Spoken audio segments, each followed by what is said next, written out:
And welcome back to Beef and Barnzy, coming from distant locales in the furthest right states in America, Florida and Texas.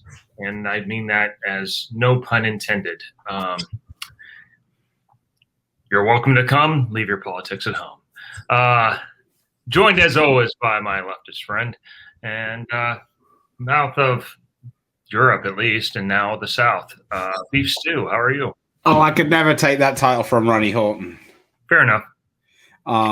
But yeah, I'm superb. I'm not struggling to cash in a PBA 50 tournament, so I'm doing pretty good. Wow. All right. We're going to start that way today. Cool. Just give us a little bit about your day yesterday. I understand that Ryan is going to be hitting you up because I think in the last few days he's made about 2,000. So he had a very good weekend. He finished third in the doubles and then won a singles tournament. He's developing the Wichita swagger, as we used to call it. I don't know about that, but he's it was coming together for him a little bit, and he showed up against the big boys and he played well. Wow, coming in off the top rope early. That's only because Troy isn't practicing. I mean, his two namesakes have 4 titles between them, and none of them last decade. So, and he's still third. So, yeah, I'll do okay. Yeah. Yeah, well, we've got a few people saying good morning. So anyway, on a more serious note, what happened yesterday? What was going on? It's like 8.5 or 9-1, 46 feet, except on right of 10 when it's about 28 feet. There's plenty of free friction to the right. It is Ryan has a habit of saying, it's North Rock house shot every time he gets good ball reaction, which after that it normally goes very badly. This might be close. This is the closest thing I've seen to the Korean tournament that we bowl over there in quite a while. And it was interesting. I was 980 for 4. Then I left a whole bunch of ringing 10s the last 3 games. I ended up 222 over. I was 15th on my squad. A couple of guys beat them up pretty good. Pete was one of them.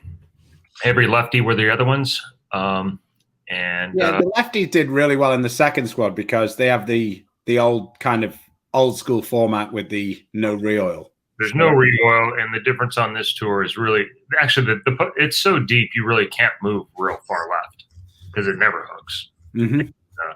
And so what happens on our tour lots of time that evens out the right to left is the right-handers move over and left-handed lay down, and it makes it they have transition too on B squad, and that's not happening right now. So Couch is bombing them, Parker's bombing them. Couch those two will be really hard to beat this week. So you could never bug him, Linda. You probably should have come off to answer your call. Mr. Robert Eddy saying hi. The good and the great. There we go. Lawrence Marquez suggesting that you now refer to as Ryan's dad. It won't be long, I have a feeling. So definitely a fan of Ryan. So, well, without further ado, let's bring in the super duper slam champion, the man who got bored of winning majors for 30,000 and now has just decided that he's going to take the Prather approach and just win $100,000 checks.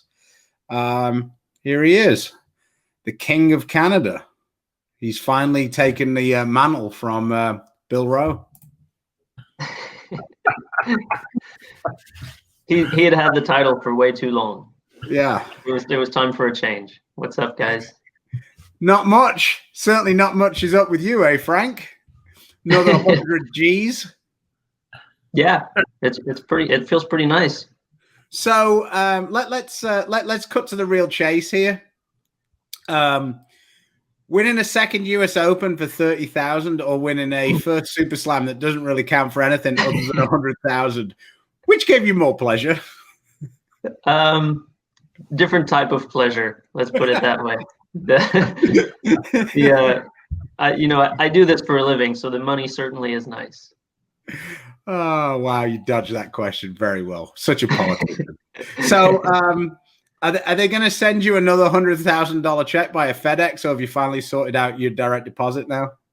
Yeah, they'll send another one after this. The big one too. They're shipping the big check as well. Oh, nice. After the TOC, when Chris said, "Well, if you can't figure out shipping that one home, just grab one of mine. I've got about 6 of them." Well, I'm getting closer, Chris. Mine are awfully dusty compared to yours. Yeah. David's got a pretty good line you could have used. US Open for the show, the other one for the dough. Oh, yeah, that's good. Yeah. So it's 100,000 like 15 million Canadian? It's more, not that much. It's not Greece. It's just Canada. No. Yeah. A friend from Quebec, Andre, says hello. So, yeah, talk us through it a little bit. So you had the first round, which was a little clunky, to be honest, watching, because I turned in about 2 minutes into it and you were already in the 6th frame, and it was already over because Doherty was bowling about 170. That I don't know, that round I thought had the potential to be a bit exciting, but we didn't really see the thing that changed the whole thing. I guess Doherty hurt himself in like the first frame or something. Yeah. Yeah, so I guess we'll backtrack a little bit. They told us when we got there that we were going to bowl the seeding round, the seeding game.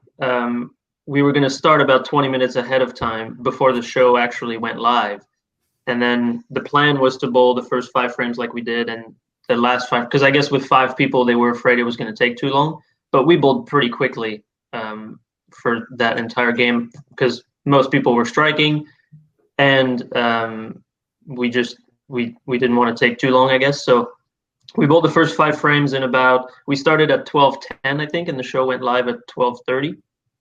So we bowled the first 5 frames in about 12 minutes. So we had 8 minutes to kill before going live. And then, by that time, Doherty had 3 opens, I think. And everybody else had started with a 4-bagger, I believe, and I had double spare strikes spare. So I was really kind of the only one that was within range for Doherty if he started striking, which never happened. So I wasn't really. When we did go live and I got the double, at that point I pretty much just needed to stay clean and I was going to be okay. I didn't really care what seed I was going to be. I just wanted to make it to the to the next round. So that's what we did. And yeah, Doherty hurt his back. He said, I think it was on the 2-8-10 shot. He kind of lost it and either stuck or slipped. I don't really know what happened, but I know he's had back issues in the past. So he says every now and then it just kind of flares up and something like that happens. It's just unfortunate that it happened in that moment. And then when we started talking about it, we had all this time after our first 5 frames waiting to go live, and we're talking about it a little bit. And, we didn't want to, nobody wanted to be that person to be like, well, you could just withdraw because you got the playoffs next week. You don't want to hurt it even more and not be able to bowl. But that was kind of the thought process, was like, just don't hurt yourself too bad so that you can bowl next week.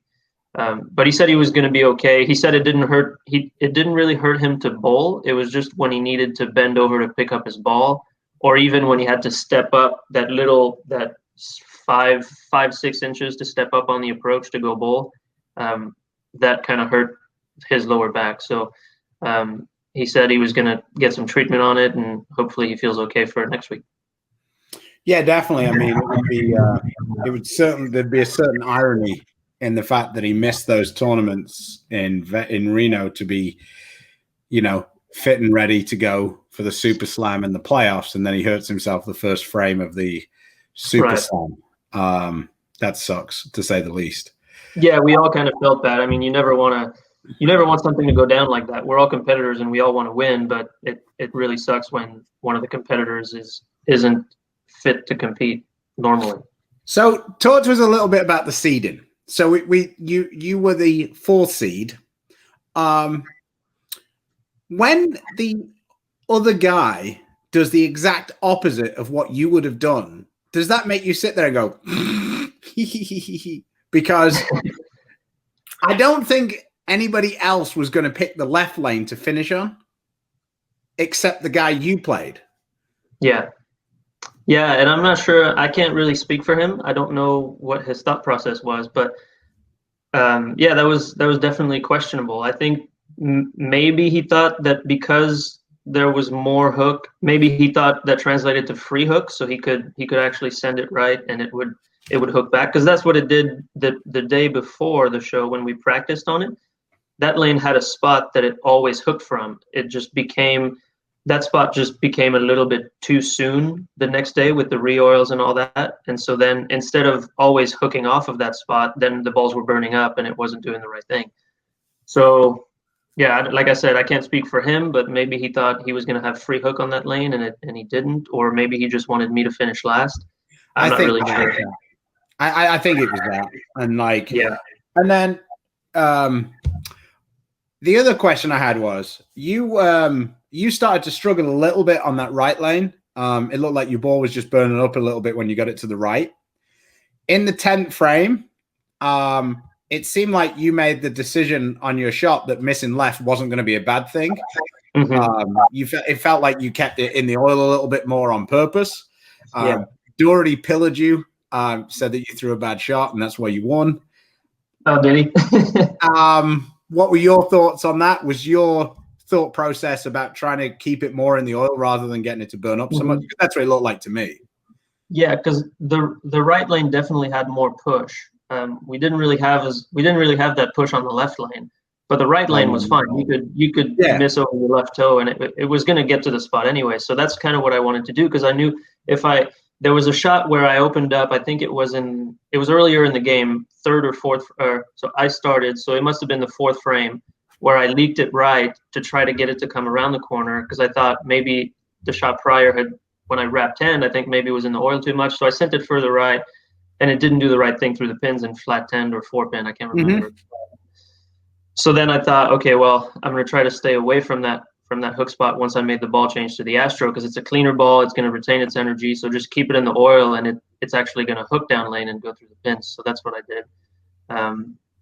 And then the second shot in the 10th was actually that was the bad one, where I actually missed right, and I threw it where I had been throwing it, and that one flat 10. But at that point, I just needed 9, I think 8 or 9.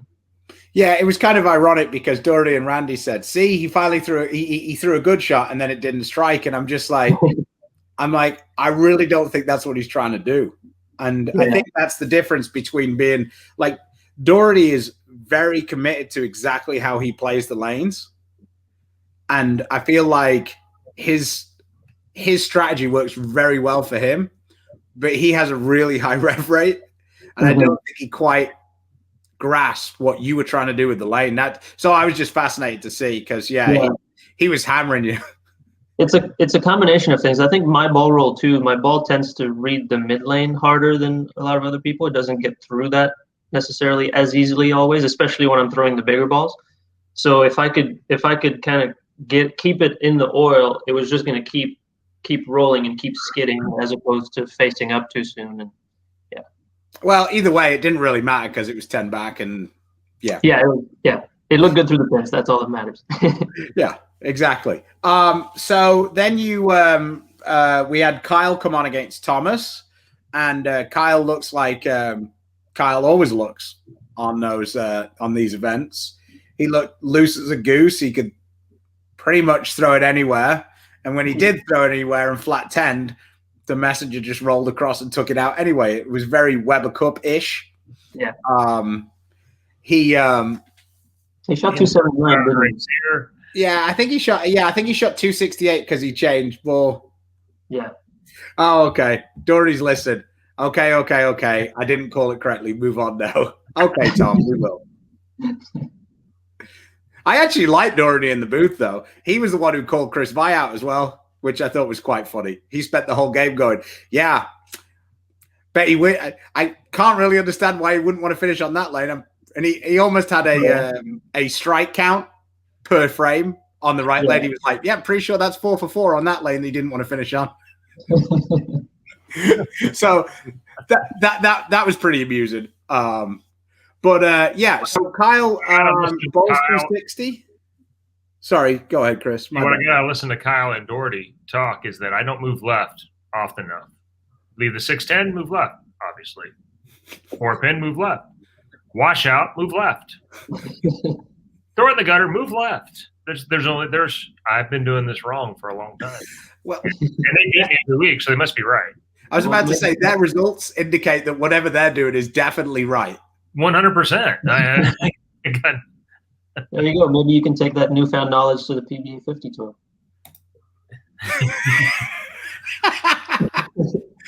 See, Tom, there you got another fan. So anyway, the moving on to the final, were you kind of a little surprised when Kyle just pulls out the green ball to start? Yes and no. I was surprised he wasn't striking, but I hadn't been paying too close attention to what he was doing before, so I didn't realize that it was a different ball until the commercial break. Then when we kind of talked about it, but yeah, I was surprised he wasn't striking. Didn't know that he had changed balls, so that makes sense. But yeah, not sure why, I guess. But I think the practice shots we threw, it seemed like he struck on just about all of them. So yeah, it was one of those decisions that looked good in practice and then didn't once we bowled for score. Yeah, because I think that was the unique thing. You actually got to practice in between the games, I guess, because you both, whatever reason, but that's not kind of normally how it goes. Chris, when you guys did that format, because we haven't really done the matches on TV before, when you were doing that, were you practicing in between? Not when you had successive matches. Yeah. Like I guess it would be a pretty big advantage. Only when one guy was off and one guy was on. Well, that's kind of what happened. Yeah. Frankie bowled and then Troop bowled, and then they came back. Yeah, at that time, even back then, both players got practice because there wasn't really a higher seed per se. It was just a bracketed final, and so there wasn't really an advantage, or nor should there have been. You just make sure the guy coming on gets enough shots that it negates the fact that the guy – had just bowled a full game, but he also gets some shots to line up because depending on whether the match is close or not, you need those shots as much as the other guy does. Yeah, I also found it, I guess, I don't know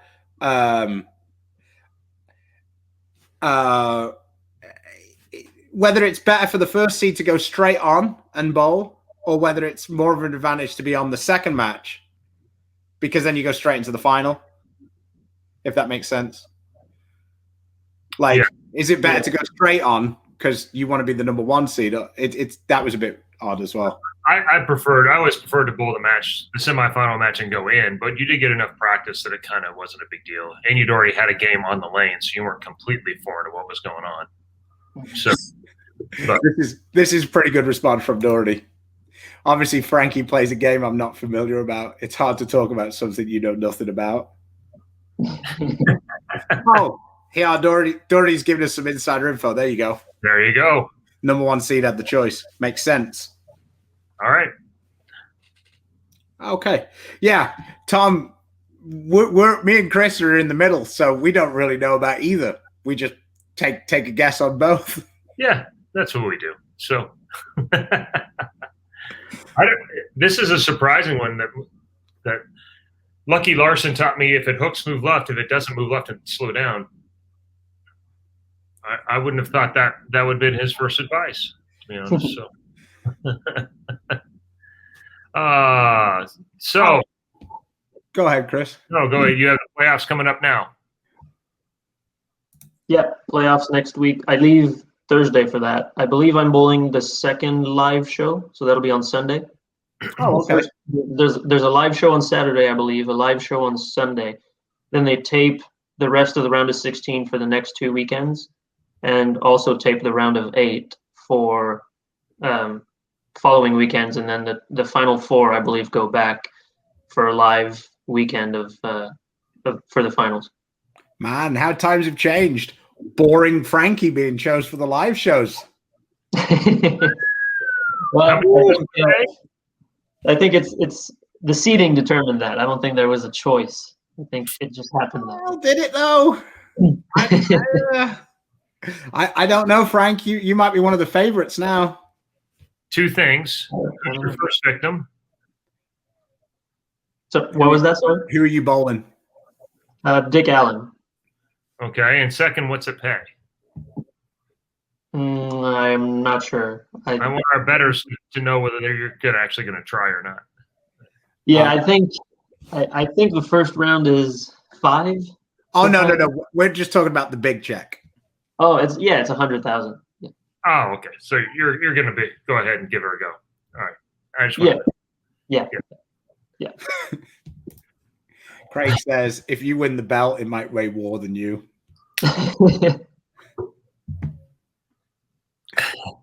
Maybe. That's assuming they have one this year. I think they do. I think they said they do. Okay. All right. Yeah. So yeah, I mean, we could probably pull up the playoff bracket, but where are you in the where did that put you in the points? Was that you in 3rd or 4th or something like that? 4th, I think, yeah. 4th. Okay. Because I know that Kyle's the number 1 seed. Kyle's number 1. I don't know the order, but I think Chris, Vi, and Doherty are 2 and 3. Yeah, that makes sense. This is a strong call. It's a 2-man race for Player of the Year between Frankie and Kyle. I mean, I think that's a little strong. I mean, there's a guy on your side, Frank. There's a guy in the comments with 2 titles this year. Yeah, I was about to say, I'm on your side, Frank. I'm not really sure that the Super Slam had a huge swing in the decision makers' thought process. Well, it was nice that you beat Kyle for it. And I do think that you have the main advantage that you have is that there's a lot more guys who vote who put their thumb in the ball. But yeah. You'd like to think that everybody's going to be impartial when it comes to voting for a Player of the Year. Yeah. Good one, Frank. Adam's coming after me. The difference between Frankie's big checks and Chris's big checks are Frankie's are cardboard and mine are written on chiseled concrete. Well played. I got nothing. All right. At least both of you have big checks. I'm not complaining. It's hard to move them. The only difference to me is the biggest check of my life was paid in cash. So it did help me out a little bit. It didn't bridge the gap enough, but it bridged the gap a little bit. Yeah. So somebody who understands Frankie's accounting methods. Yeah, Frankie's actually realizing that $100,000 check can be turned into a $200,000 check by just paying off your house because you don't have to pay that extra interest on your mortgage. Exactly. Yeah, it's almost time to move already. About 13 months ago, I bought this house and got to move. Joined us now. Cool. I tell you what, if you want to move, you better do it quick. I don't know whether Wichita's caught up because they always seem to be a little bit behind. But everywhere else in the country, housing prices are going upwards very quickly. Oh, Kelly's sticking up for you. Concrete is a stretch, but aren't stone tablets a little more accurate? Yeah. Look. Kelly came in for you. No, they actually aren't. There was a couple of 200s. 200s. Yeah, no. So there's a couple of 200s in there. So, but I didn't get to go 4 of them a year either, to be fair. So none of them have the same year on them. No, I didn't. I don't get to both the slam, the super slam, the other slam, and the slam is slam. So, Frank, one quick thought that I had. That I wanted to ask you, because now that you've gone to this next level, you're superstar, whatever we want to call it. You're going to be in the. I'm imagining that you're going to be in the Strike Derby. Yeah, we talked about that. We haven't heard anything, but I would think whichever right now at least whichever way they cut it, I should be included. Yeah, I don't know that there's a way. Although I have noticed that I couldn't find, and it might be my fault, so this isn't me calling anybody out, but I couldn't find the earnings online anywhere. And this is one of the few years that I thought that we'd actually be proud to get them plastered everywhere. I'm quite happy that they don't have the earnings up there. Not particularly looking forward to the scroll that will be trying to find where my 4,600 for the season puts me. But yeah, Super Slam. So Super Slam, Strike Derby, King of the Lanes. I mean, we're going to see a lot of you on TV. Are you just going to keep winning them all? Is the Beef and Barnzy Show the reason for your dominance recently? Well, it might be because you started this during quarantine, and ever since we came back from quarantine and started bowling again, things have been going pretty good. Yeah, I mean, it might be. I mean, I am taking the big mic role here and suggesting that, you know, our little show that has nothing to do with anything might actually have something to do with everything. Add the Grand Slam, then there will be a full set of Denny's meals. There you go. That's fantastic. Anyway, enough about Frankie. Let's get back onto Chris and figuring out what are your moves going to be for today. You've got burn.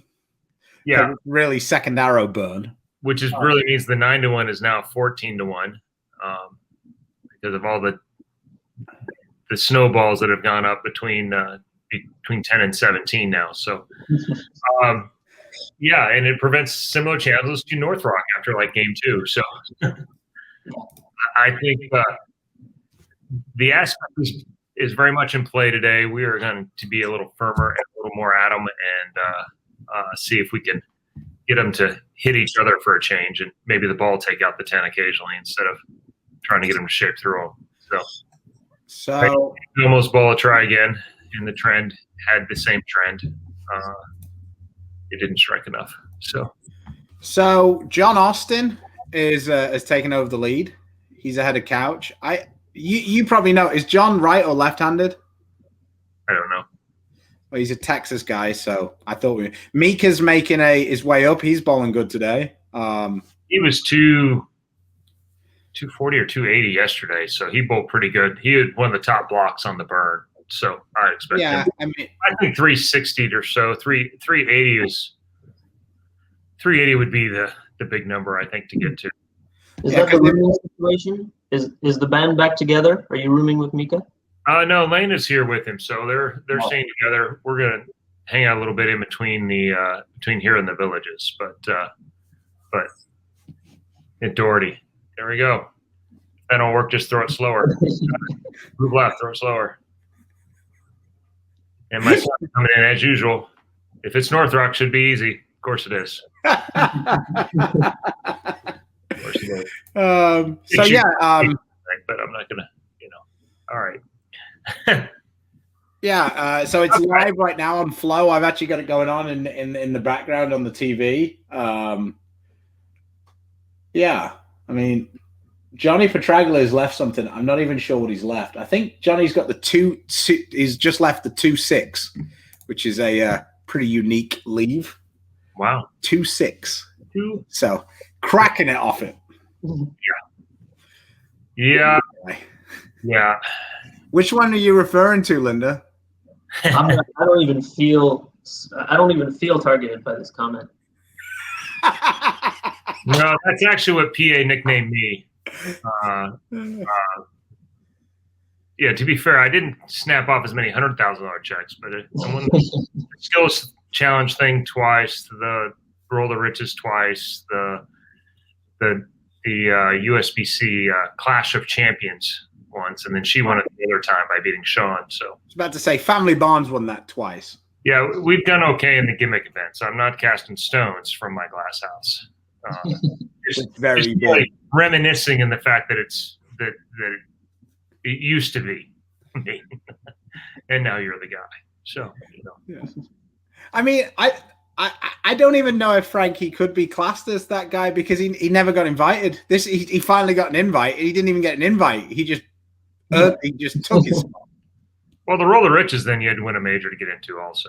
Mm-hmm. It's probably close to the Super Slam type setup. but we don't have Motel 6 as a sponsor now, so now it's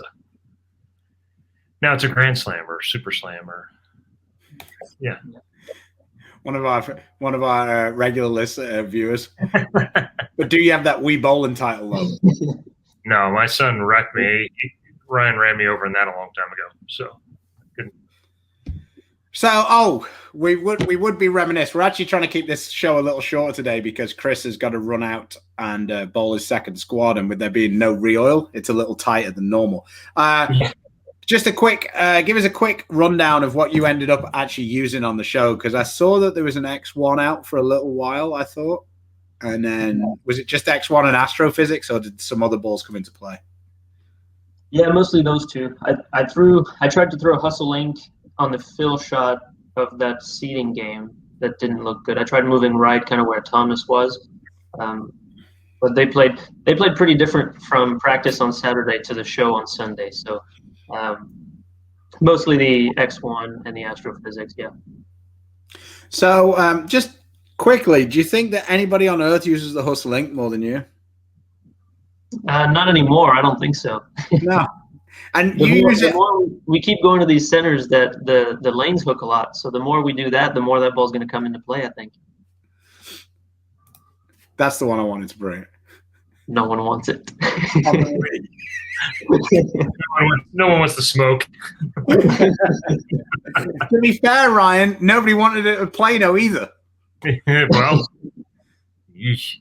I do have a one question for Ryan though. Did Stephanie take the day off? Oh, just wondering, because I certainly can't touch her there. She had a rough weekend. Yeah, she was there, but it didn't go that well. So yeah, because she didn't. She struggled on Friday. Maybe they changed the pattern. I don't know, because there was no let up. She had no conscience about running everybody over every week.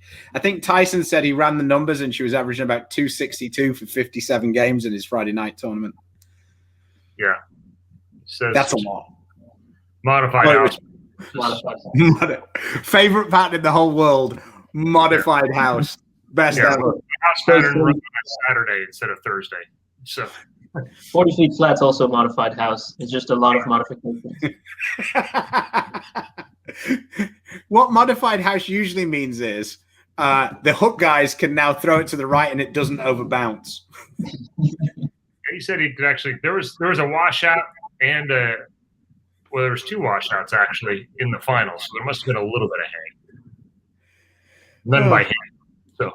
Yeah, it was probably rollout hang. He probably should have moved left. Well, is there any other move? All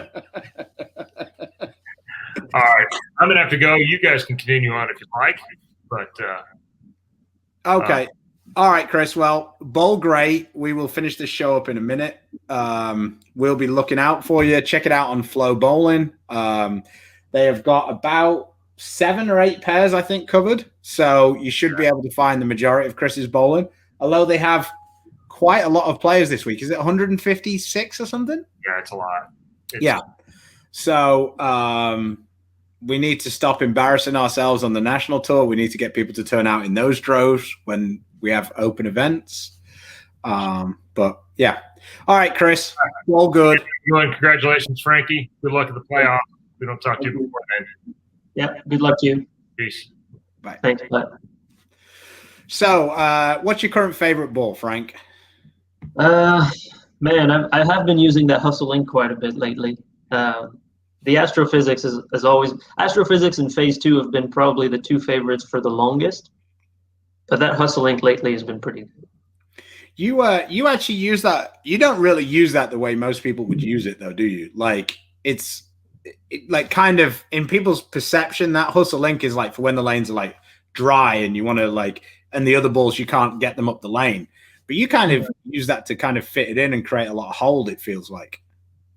Yeah, so it's quite quick for me. I've got the hustle PBR that combination of those two plays off of each other really well for me. The PBR is just that more rolly. It's a small core. Like if the lanes are dry, but I still want a controllable ball motion, I'll just go to the PBR. But that hustle link for me is it's quite a bit quicker. It's definitely quicker than an IQ Tour, definitely quicker than the PBR too. So I'll use a combination of those two hustles on. I actually use them on fresh patterns versus when the lanes get beat up and you want to go down the lane. So I don't try to hook. I don't necessarily try to hook the lane with it. I like to use them to the right, maybe a little firmer, and yeah, try to create hold, kind of like you said. Yeah, it's what Callahan would call you. Way to go, Frank! Get me a raise, king of the $80 ball. Don't use any of those $200 balls. Just use those $80 balls. That'll be great for me. Thanks, Frank. As he I use the X1. I'm back to being a discontinued ball guy now with all the with the latest discontinued balls. I've got the Idol, the Astrophysics, the Hustle Inc. I'm back to being that guy. But I did use the X1 on the TV show, so I made sure to let Jimmy know. You know, that's good for the brand. Yeah, brand guy, you are. Yeah. Yeah. Lawrence says, how about AAJJ given? They spoke about that. AJ's just got a little bit up in his feelings. They're all good. People want to see it. This is the thing that's not fair. People want to see everybody not be like, everybody moans about the NBA because everybody's like, you know, bro hugs at the end. Oh, it's so good to see you, man, the respect. Then you get two guys who like, same thing happens at Chapman. He didn't want to shake my hand. That was fine. He was a little bit, you know, for want of a better phrase, up in his feelings after he missed the 2-8. Then everybody's like, well, that wasn't very sporting.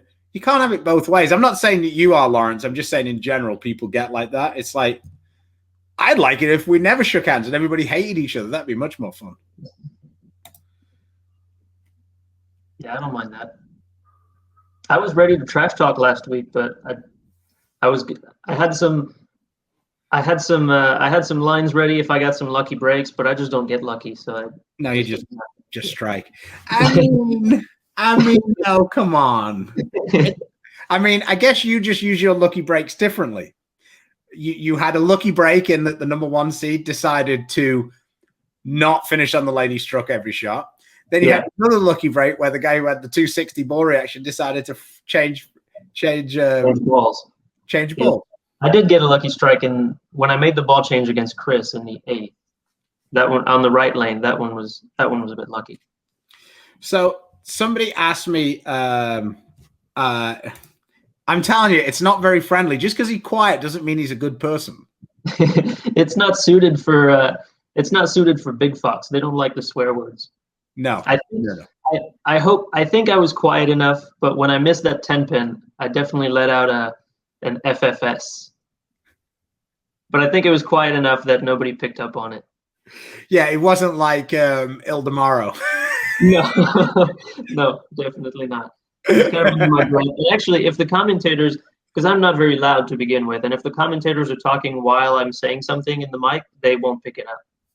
No, and they're not exactly going to go back and replay it and be like, look, let's just listen into what Frankie said. Oh, yeah. Yeah. That's what I told them. They said, we're on Big Fox. Watch your swearing. No swear words. I said, now I'm conflicted because you want us to show our personalities on TV, but you don't want me to swear. I don't know how that goes together. They thought you said FS1. There you go. Boofers throw out some French cuss words on the next show. Yeah. In French.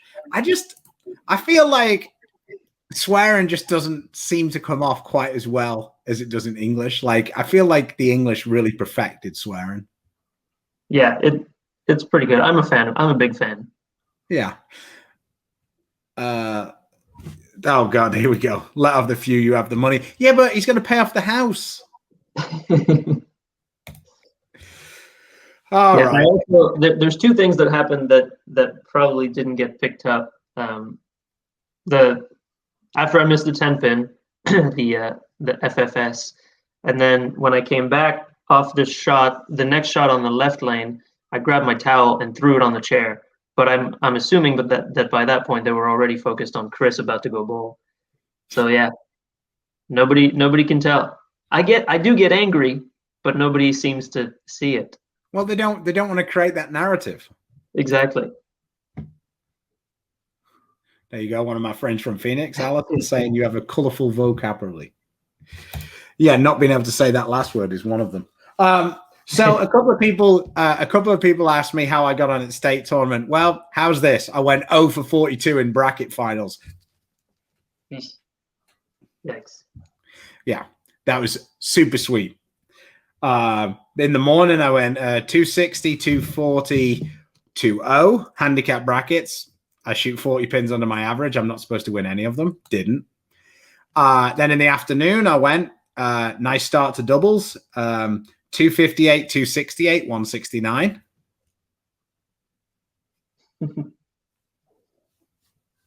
So, yeah. Oh, there you go. On the US Open on Flow Bowling, we saw you had some reactions. Yeah. Everybody has some reactions at the US Open, though. The the US Open does that to people. It's a long week. I saw a meme. It was that Drake meme where he's kind of like he's like this in the first image, and then it said 56 games, $30,000. So Drake just kind of goes like this. And then the next image is Drake going like this, approving, and it says 3 games, 100,000. I like that one. Oh dear. Yes, Regina. I guess I got a lot doubled up. But when you realize that 2 games cost you $600 on a day that you made 70, it's kind of annoying. Just a little.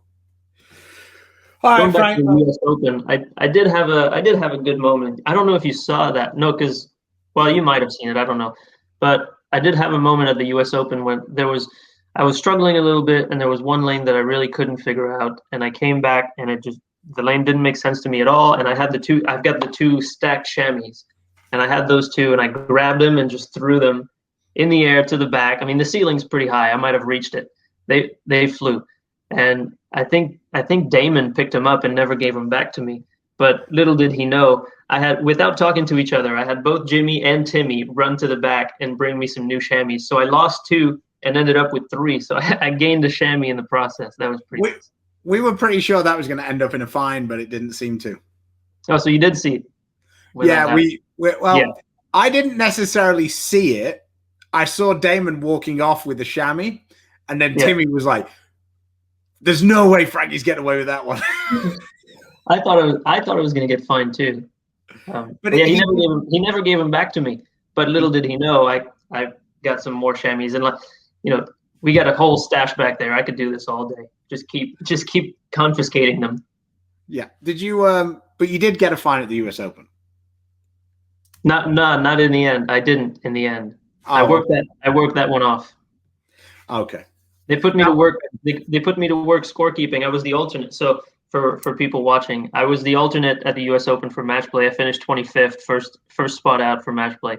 So as the alternate, you have to be in the bowling center in case somebody withdraws or injures themselves, and so you have to be ready to bowl. So I was there the whole time watching match play, and they put me to work. Normally they don't do that, but they gave me the clipboard, and I was supposed to keep score and turn in the scores to the tournament office and stuff. And so kind of negotiated with Damon, that fine I got for not being at roll call when I wasn't bowling. I'll work it off by keeping your scores. So you got $1 a game to be a scorekeeper. Yeah, essentially. You get plus the alternate fee. Tina with the hard-hitting journalism here. What's your favorite color chamois? Well, I don't choose the chamois. They're just the ones they give us, and right now they're on the teal. They're on the teal train. They've got all the teal chamois. Everybody's got the same ones now. That's Tina's favorite. Quick story: we were bowling a tournament, and we're bowling in Plano, and Tina's bowling, and she turns to the guy we're bowling, and she says, "I'll bowl you for your chamois." Doesn't even give him a chance to say yes. What that guy was going to get if Tina won, no idea. Tina proceeds to shoot 260 and be like, "Well, that's mine now." The guy's like, "No." and then a guy on another lane heard, and he went on Amazon and tried to find Tina one to ship to her. I was like, "Oh my God, a guy's going to buy you a chamois." It's a little awkward. So no shame. Just bowl the guy for it. So, yeah. Okay, mate. Do you have anything else you want to? Oh, all right. One more question. This is one that gets asked a lot, so go ahead. I do. I like a little bit more padding on the chamois, and also it helps break in a new one if you put it on the top while you're using the one at the bottom, and then once the one at the bottom gets too used, switch it for the one that was at the top, and then put another new one on top. I just feel like it helps break them in a little bit because they're quite sticky when they're new. They don't really wipe. The ball doesn't wipe off of it very well. So I think it helps break them in, and I like the padding that it gives. But I didn't used to use chamois until a year ago. I never wiped off my ball. I started doing that at the World Series in South Point last year, because the first pattern we bowled on was cheetah, and they were pretty slick, and obviously with the urethane balls, it makes an even bigger difference to wipe off the ball. And then I bowled well there, so not to be superstitious, but I bowled well on cheetah, so I thought, well, now for the rest of the week I can't not do that, and I actually made the show at the World Championships that week, so that just became a thing. I'm a chamois guy now. Sounds like you're trying to take the credit from the Beef and Barnzy show and put it on chamois. It makes more sense. There's a really funny story about that. So like I said, I never used to use a chamois, and we went to Kuwait. I guess it wasn't last year; it was 2 years ago now, right after the U.S. Open, and Cameron Doyle was still bowling back then. And him and Greg, we get picked up at the airport. We're in the bus on the way to the hotels in the bowling center, and Greg looks at me, and he says, "I got a question for you," and he's dead serious. And I said, "Okay, what is it?" He goes, "When you're at the U.S. Open, do you not wipe off your ball at that tournament?" And I'm like, "What do you mean?" He goes, "Well, you didn't use a chamois at the U.S. Open on the show when I was watching. Is that the U.S. Open trick?" So he thought that winning the U.S. Open, the trick was not to use a chamois. I told him, "Greg, no, I just never use one." Oh, come on, Frank. I just never got into it. The answer to that is clearly yes. So he's going to use a chamois at every tournament, get to the U.S. Open, and not use one. Yeah, and then come to you and go, "That doesn't work." Yeah. So Regina says, "I've got to watch out. My wife is beautiful." Well, yeah, that's true. I don't know what I've got to watch out for. I've got to watch out because she's Asian, and she might murder me in my sleep. That might be what I've got to keep an eye open for. Your strike song is awesome. What made you pick it? What made me pick it? I liked it. I thought it was good. The strike songs are very personal. They just ask you what do you want your strike song to be. So I was actually going to change them, but if I keep winning, I can't change it. Like I said, I'm not superstitious, but there's some things you just don't change when things are going well. I don't know whether you were in the States. You probably were, but you might not have seen it. There was a football commercial. I think it was for Bud Light. I'm not 100% sure. And it was all of the dumb things that fans did during a game. And it was if you want the field goal to miss, and you just you start picking at your shirt, or you're blowing because you don't want it to come over. And the tagline was, "It's only stupid when it doesn't work." Yeah, exactly. Sean Ryan is big on the superstitions. He's the greatest with all that. He came in the last day. Well, he's no PA. No, that's what I'm saying. He's a rank amateur in comparison to PA. The last day of the U.S. Open, the first block of match play, there was a certain purple ball that was working really, really well, and Sean gets pretty angry when things don't go very well, or when he maybe doesn't figure it out as quickly as he would like. So the next day he came in with different color shoes, different color jacket. He had everything changed, and then everyone knew he meant business. It was on from that point. Even on the TV show, he was in his spot behind. So they've got this huge LED screen in the back where the players are now, the way they're doing the shows, and he was in the back. And things were going well, so he wasn't he wasn't moving from there. So he was texting Jimmy. He was texting Jimmy to talk to us instead of coming around. He couldn't move. Sean's great with the superstition. The last time I was on, I used Enter Sandman. So that's what I used last time. So talking about great, have you ever heard the PA bath mat story? I don't think I've heard the bath mat. You've told me one of my favorite ones. You've told me about PAs about the room key. Oh yeah, the room key is soft in comparison to this one.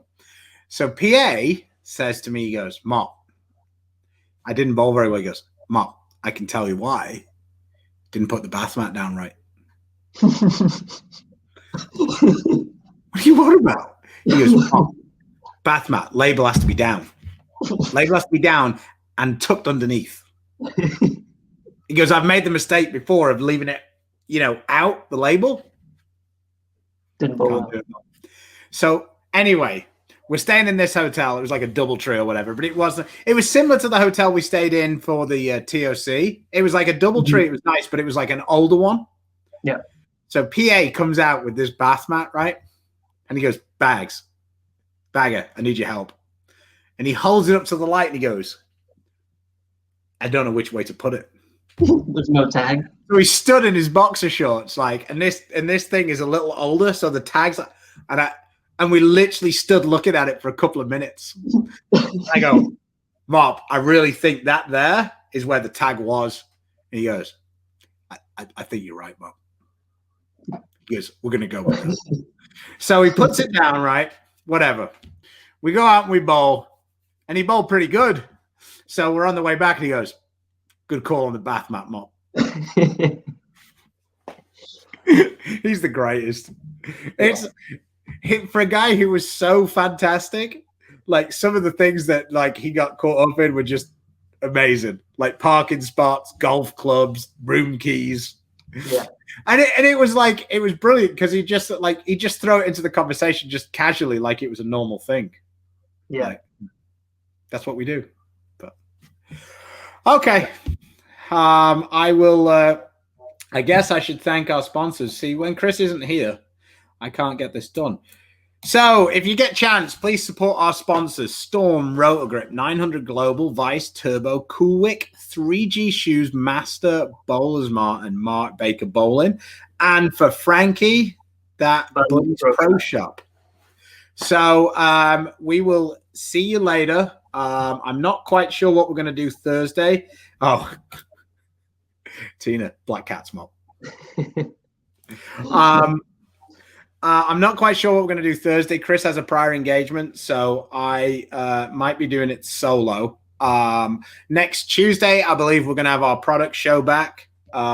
So, yeah, that's exactly PA. Don't follow through. Can't help you, Mo.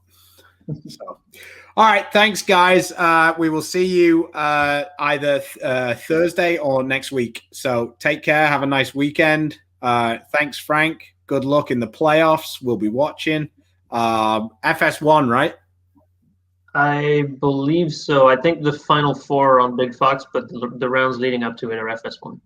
Okay, so check that out. Check Chris out on Flow today. Thanks to Flow for the picture that I gratuitously stole off Google. I appreciate you. Take it easy, and we will see you next week. Bye for now.